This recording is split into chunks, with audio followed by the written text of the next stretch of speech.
Welcome to The Quill. Last week we interviewed Edgar Allan Poe.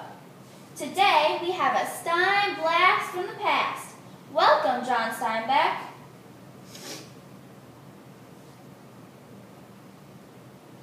Now, Mr. Steinbeck, you've accomplished so much as a writer.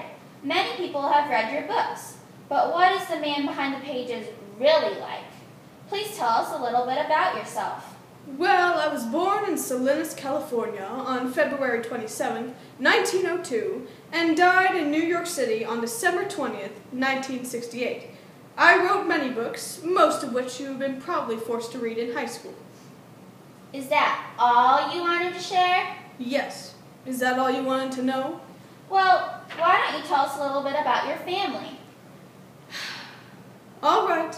Well, this is my family tree. Let's start with my father, John Ernest Steinbeck, born in 1863 and died in 1935. He married, while he was still living, my mother, Olive Hamilton Steinbeck, who was born in 1867 and died in 1935. They had 4 children. My first sister, Esther Steinbeck Rogers, born in 1892 and died in 1986. My second sister, Elizabeth Steinbeck Ainsworth, born in 1894 and died in 1992. Then me, which, as I mentioned before, was born February 27th in 1902, and my sister Mary Steinbeck Decker, born in 1905 and died in 1965. When I was living, I married my first wife, Carol Henning Steinbeck Brown, who I married in 1930 and divorced in 1942.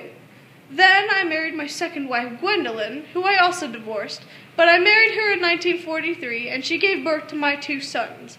My first son was John Steinbeck IV, born in 1946 and died in 1991. Then my second son was Thomas Miles Steinbeck, born in 1944. Then, after I divorced Gwendolyn in 1948, I married my third wife, Elaine Anderson Scott, who was born in 1914 and died in 2003. I married her in 1950. And as I say, third time's a charm.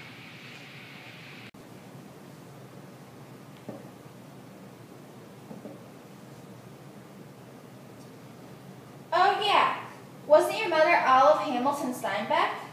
Wasn't she in your book East of Eden? As a matter of fact, she was. You know, I consider East of Eden to be my finest work. When I was asked about it after it was published, I said to the reporter, always before I held something back for later. Nothing is held back here.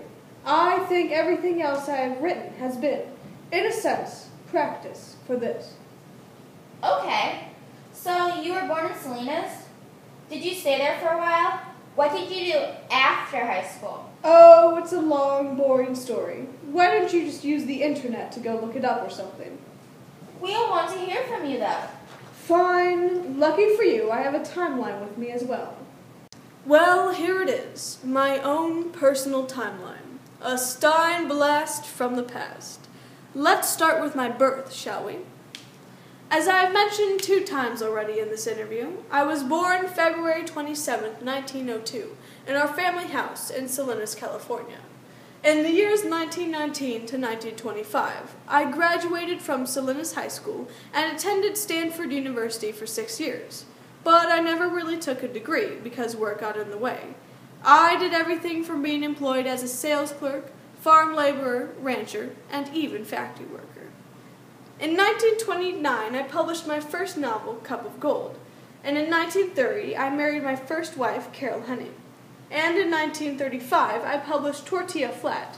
My parents also died, but my book met instant success. In 1937, I published Mice and Men, and in 1939, I published The Grapes of Wrath, which was a stem of much controversy, because it was so good, of course. And in 1940, I received the National Book Award and Pulitzer Prize for The Grapes of Wrath.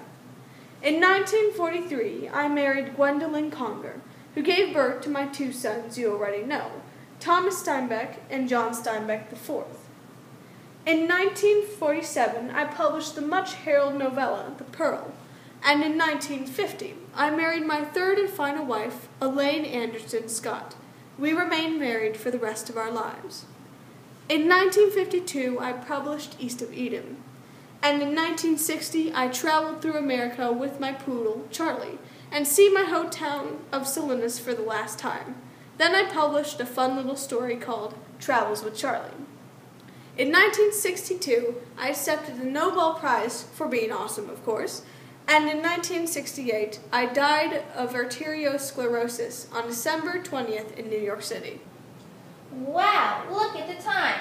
Well, we have to go, but tune in next week for a special on star-crossed lovers, Roman dictators, vengeful kings, and what may be considered the greatest plays of all time. All explained in iambic pentameter with none other than Shakespeare. Thanks. See you later.